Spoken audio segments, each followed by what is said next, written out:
نحمده ونصلي ونسلم على رسوله الكريم اما بعد فاعوذ باللہ من الشیطان الرجیم بسم اللہ الرحمن الرحیم وَإِذَا قِيلَ لَهُمْ لَا تُفْسِدُوا فِي الْأَرْضِ قَالُوا إِنَّمَا نَحْنُ مُصْلِحُونَ أَلَا إِنَّهُمْ هُمُ الْمُفْسِدُونَ وَلَكِنْ لَا يَشْعُرُونَ صدق اللہ العظیم وصدق رسولہ النبی الکریم۔ ہمارے ملک کے ایک بڑے مشہور و معروف مولوی صاحب ہیں جن کا مشغلہ پچھلے 1-1.5 سال سے فقط آقا دو جہاں صلی اللہ علیہ وآلہ وسلم کی صاحبزادی سیدہ فاطمہ سلام اللہ علیہا کی شان میں تنقیص کرنا اور ان کی تردید کرنا یہ چل رہا ہے۔ تو اس فرقہ خطایہ کے جو مولوی صاحب ہیں انہوں نے پچھلے 1-1.5 سال سے ایک تماشا سا لگا رکھا ہے۔ ان کا سارا فوکس تمام استدلال سیدہ پاک سلام اللہ علیہا کو کسی بھی طرح سے خطا پر ثابت کرنا جو ہے وہ ہے، اور وہ اس کو ثابت کرنے کے لیے اس حد تک چلے گئے ہیں کہ جو اہل السنہ والجماعہ کے ایک مسلمہ عقائد ہیں جس میں انبیاء علیہ السلام کی عصمت کا عقیدہ ہو گیا اور اس طرح کے دیگر عقائد شامل ہیں، وہ انہوں نے اس کو بھی بیچ میں شامل کر دیا ہے اور اس کی بھی مخالفت شروع کر دی ہے۔ بس وہ کیا ہے کہ اپنا ایک جھوٹ اور ایک انا ہے، اس کو بچانے کے پیچھے اب 1000 جھوٹ جو ہے یہ بولے جا رہے ہیں۔ پہلے تو یہ خطا تک تھے،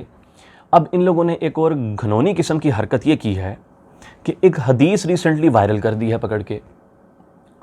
اور وہ حدیث مختلف پوسٹرز پہ قربانی کے فضائل کے نام پر لوگوں کے اندر عام کی جا رہی ہے۔ اس سے یہ لوگوں کی ذہن سازی کرتے ہیں۔ میں وہ حدیث پڑھتا ہوں، آپ کو پوسٹر بھی دکھاتا ہوں کہ کس طرح سے دیکھیں فینسی چیزیں بنا کے اس کے گرد اسلام اور اس کے رسول کا لبادہ جو ہے وہ چڑھا کے اور اندر جو ہے کس طرح زہر یہ عوام کے ذہنوں میں ڈالتے ہیں۔ روایت انہوں نے بیان کی ہے، کہتے ہیں کہ فرمان مصطفیٰ صلی اللہ علیہ وآلہ وسلم، اے فاطمہ رضی اللہ عنہا اپنی قربانی کے پاس موجود رہو، کیونکہ اس کے خون کا پہلا قطرہ گرے گا تمہارے سارے گناہ معاف کر دیے جائیں گے۔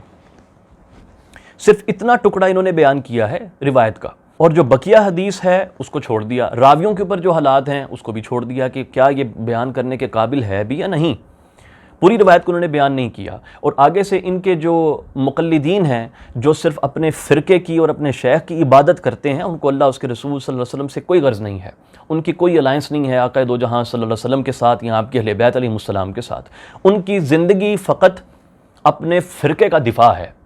اس طرح علامہ اقبال نے فرمایا، بالکل صحیح فرمایا تھا کہ گلا تو گھونٹ دیا اہل مدرسہ نے تیرا، کہاں سے آئے صدا لا الہ الا اللہ۔ حق سے کوئی غرض نہیں ہے ان لوگوں کو، بس ان کا فرقہ محفوظ رہنا چاہیے، ان کے حضرت محفوظ رہنے چاہیے، بس اور کوئی غرض نہیں ہے۔ یہ جو حدیث بیان کی، اس کے متن کے اوپر تو الحمدللہ تعالی کئی علماء کرام نے گفتگو کی ہے اور ان کی اچھے طریقے سے پکڑ کی ہے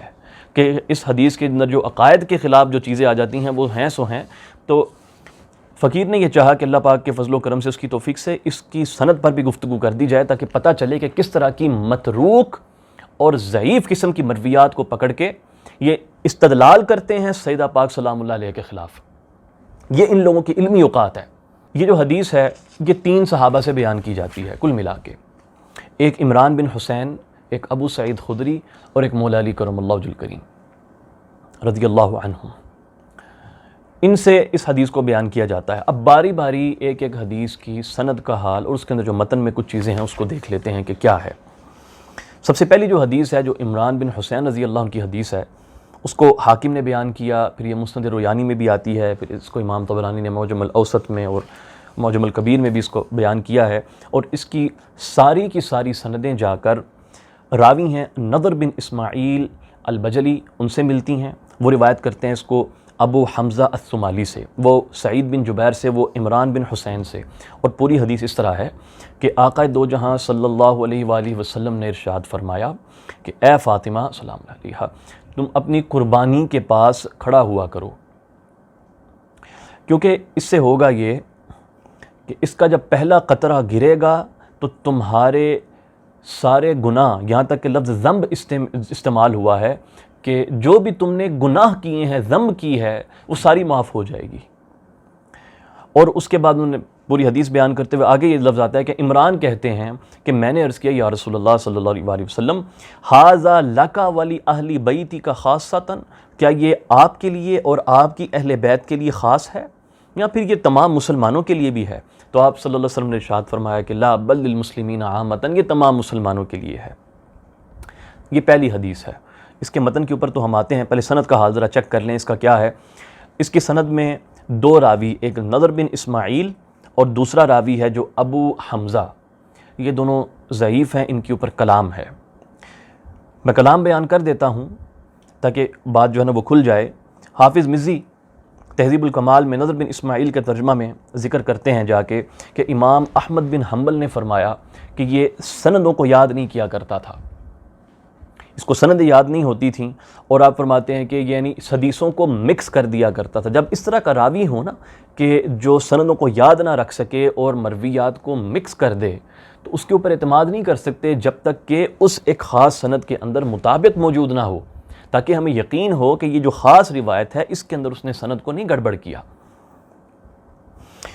آگے اس کی ایک روایت کا ذکر کر کے فرماتے ہیں کہ یہ حدیث منکر ہے جو اس نے بیان کی۔ یہی بات امام بخاری نے بھی بیان فرمائی ہے، اور ابو بکر الاسرم جو ہے اس کے بارے میں امام احمد بن حنبل کا ہی قول بیان کرتے ہیں کہ ہم نے اس سے روایت لکھی ہے لیکن یہ قوی نہیں ہے، صرف مطابعت کے اندر اس حدیث کو جو ہے نا وہ بیان کیا جا سکتا ہے۔ وہ جو رقائف وغیرہ میں حدیثیں آ جاتی ہیں، یعنی یہ جو فضائل اعمال وغیرہ کی حدیثیں ہوتی ہیں، اس کو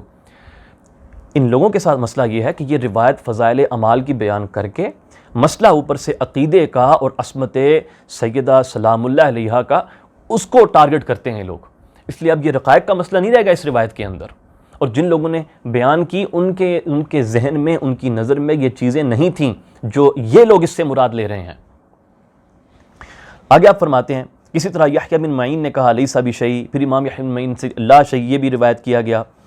پھر محمد بن عثمان بن ابی شیبہ جو ہے وہ یحییٰ بن معین سے روایت کرتے ہیں، انہوں نے فرمایا کان ضعیفا کہ یہ بندہ ضعیف تھا،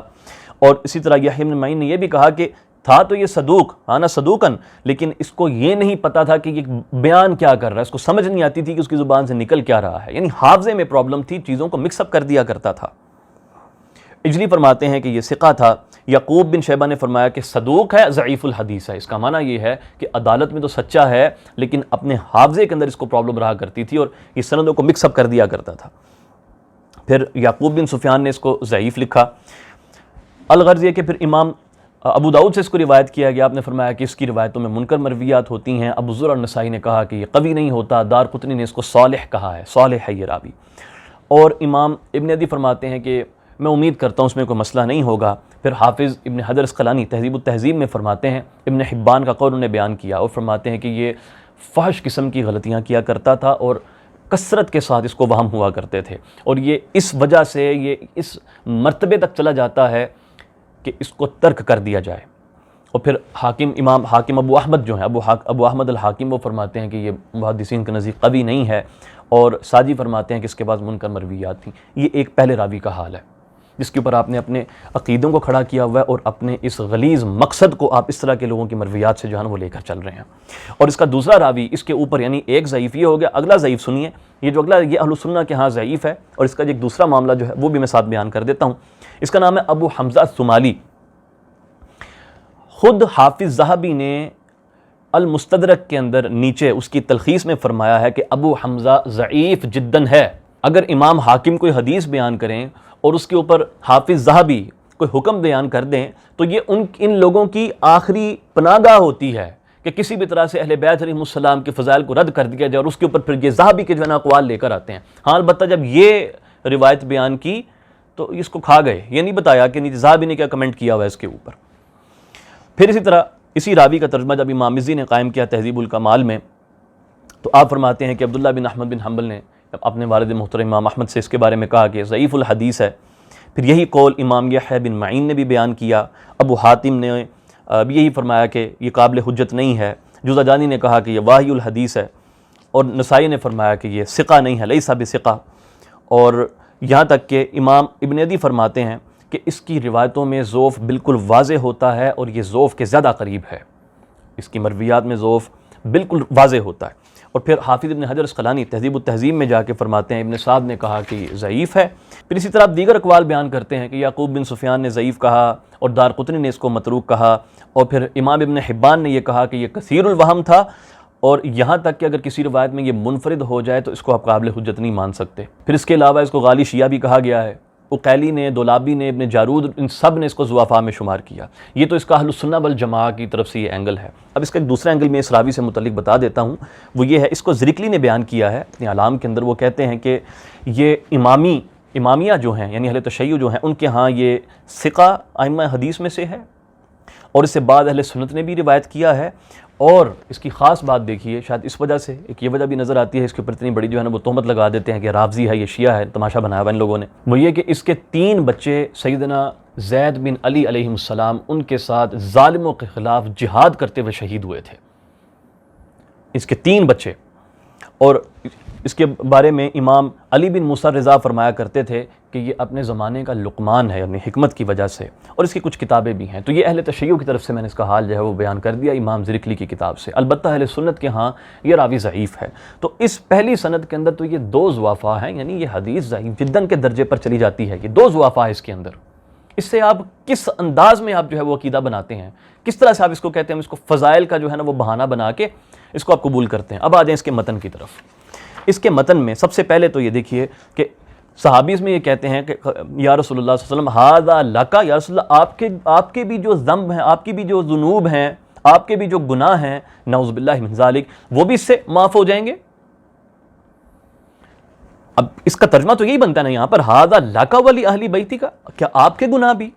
تو کیا یہ اہل سنت والجماعت جو ہیں اتنے گر گئے ہیں اب کہ یہ ان مرویات سے استدلال کریں گے جو ان کے اپنے عقیدے کے خلاف ہے، صرف اس وجہ سے کہ انہوں نے جو ہے نا وہ اپنا ناک اونچا رکھنا ہے، بس اپنے من گھڑت عقائد کو بچانے کے لیے۔ اور پیچھے انہوں نے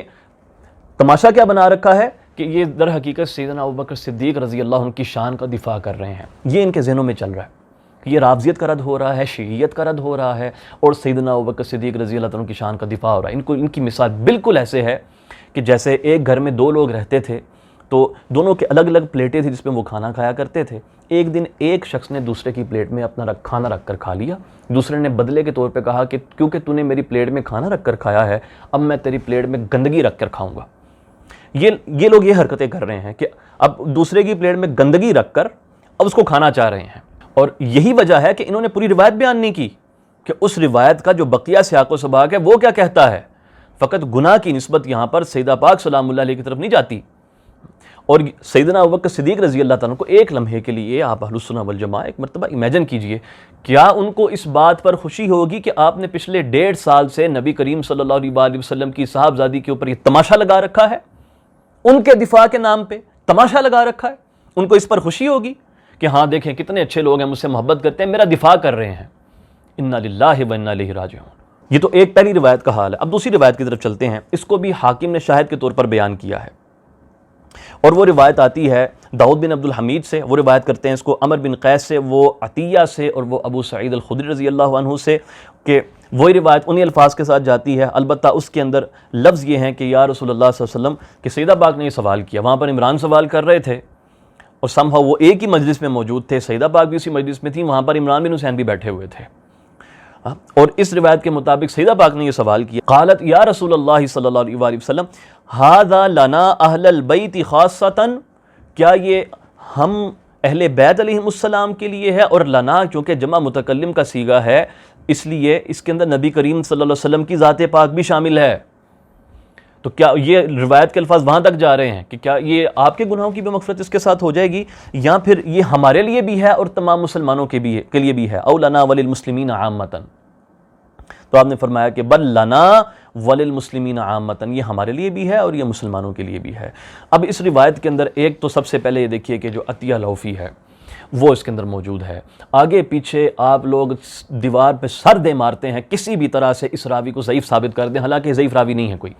عطیہ کے اوپر طرح طرح کا جو ہے نا ظلم کیا صرف اس وجہ سے کہ اہل بیت علیہ السلام سے اس کو محبت ہے۔ اور جب یہ راوی ان چیزوں کو بیان کرتا ہے کہ جو فدق والے جو معاملات تھے آقا دو جہاں صلی اللہ علیہ وسلم نے وہ ہبہ فرما دیا تھا، تب آپ کا سارا زور عطیہ کو رد کرنے پہ لگ جاتا ہے کہ نہیں وہ ضعیف ہے، وہ متروک ہے، وہ ایسا ہے، وہ ویسا ہے۔ ہاں البتہ اس روایت کو آپ قبول کر لیں گے، یہی دوہرا معیار ہے آپ لوگوں کا۔ البتہ اس کی سند میں اصل مسئلہ اس سے نہیں ہے، اصل مسئلہ جس راوی سے ہے اس کا نام ہے داود بن عبد الحمید۔ اس کے بارے میں لسان المیزان میں کہ ابو حاتم نے کہا کہ اس کی حدیث ہی اس کی طرف دلالت کرتی ہے، اس کی دلیل ہے کہ یہ بندہ ضعیف ہے۔ اور عقیلی نے اس روایت کو مینشن کیا ہے اپنی ضعفاء کے اندر،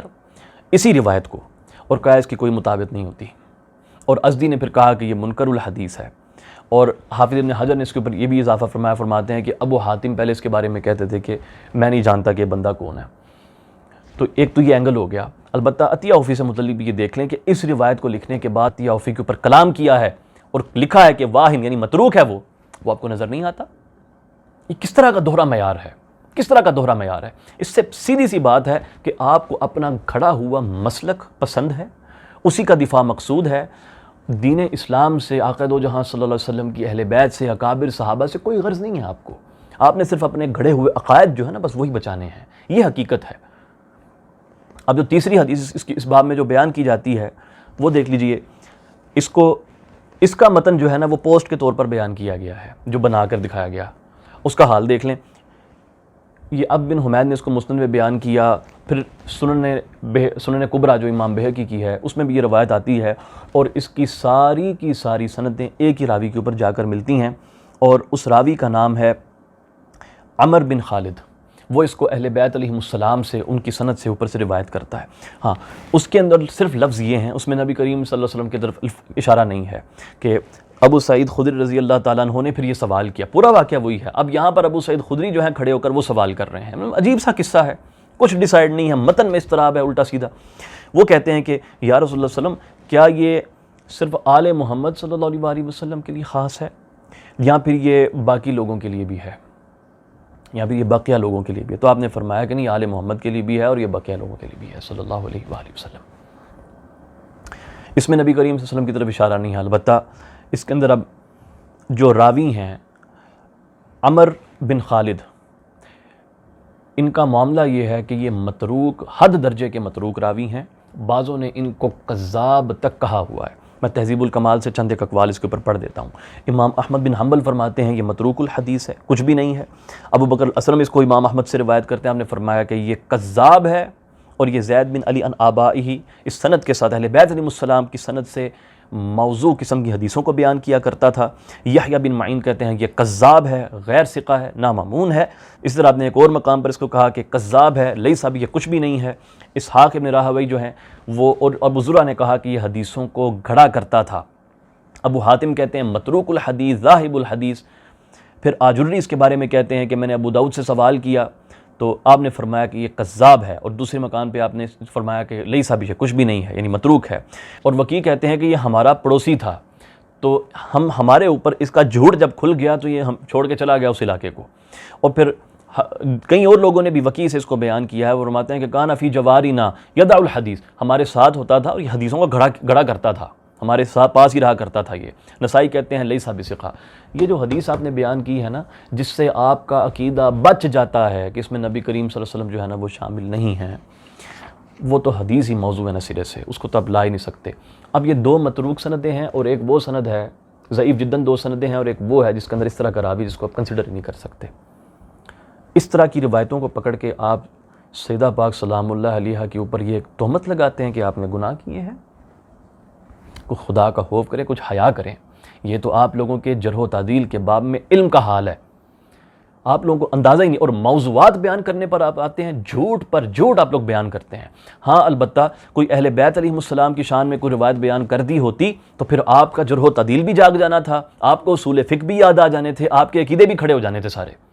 کہ ہاں بس کسی طرح سے اس روایت کو رد کر دیا جائے۔ ہاں لیکن جب اہل بیت علیہم السلام کی تنقیص ہوتی ہو، آپ کے باغیوں کا دفاع ہوتا ہو، اور آپ کے جو یزید ہیں اور اس طرح کے جو ظالم اور جابر لوگ جو گزرے ہیں ان کا دفاع ہوتا ہو، تو وہاں پر بس خاموشی سے عوام کے ذہن کے اندر یہ چیزیں ڈال دو اور بس چپ کر کے گزر جاؤ، یہ حال ہے۔ اس کی بس سمری پیش کرتا ہوں۔ حافظ ابن حجر اسقلانی رحمۃ اللہ علیہ نے اس کے اوپر بڑا جامع کلام کر دیا اپنی کتاب تلخیص الحبیر کے اندر، کہ اس کو حاکم نے روایت کیا ہے ابو سعید خدری سے اور حضرت عمران بن حسین کی حدیث سے۔ جو ابو سعید خدری کی حدیث ہے اس کے بارے میں کہتے ہیں اس میں تو عطیہ الاوفی جو راوی ہے بس وہ ہے، اور اس حدیث کے بارے میں ابن ابی حاتم نے اپنی علل میں کہا ہے اپنے والد سے روایت کرتے ہوئے کہ وہ حدیث منکر ہے۔ جو عمران بن حسین کی حدیث ہے اس کے اندر ابو حمزہ صومالی ہے، وہ ضعیف جداً راوی ہے، اور جو حاکم نے اور بہقی نے اس کو حضرت علی کرم اللہ وجہ الکریم سے بھی روایت کیا ہے، فرماتے ہیں اس کے اندر عمر بن خالد الواسطی ہے، وہ متروک ہے۔ وہی بات جو ساری آپ کو میں نے بتا دی، حافظ ابن حجر اسقلانی رحمۃ اللہ علیہ نے اس کی ایک سمری جو ہے وہ آپ کے سامنے رکھتی ہے کہ اس کا معاملہ کیا ہے۔ اللہ تعالیٰ سے دعا ہے کہ آپ لوگوں کو وہ ہدایت عطا فرمائے، خدا کا خوف کریں۔ آقا دو جہاں صلی اللہ علیہ وسلم کی صاحبزادی ہیں، شہزادی ہیں، یہ ہماری امت میں عورتوں کے لیے رول ماڈل ہیں۔ آقا دو جہاں صلی اللہ علیہ وآلہ وسلم کی ازواج مطہرات بھی عورتوں کے لیے رول ماڈل ہیں۔ آپ ان کے اوپر اس طرح کی باتیں کر کے آپ کیا چاہتے ہیں، کیا ملے گا؟ آپ کو کیا لگتا ہے کہ ایک عورت کو اس سے وہ انسپائر ہوتی ہے کہ مولا علی کرم اللہ وجہ الکریم نے جو شجاعت دکھائی بدر کے اندر، احد کے اندر،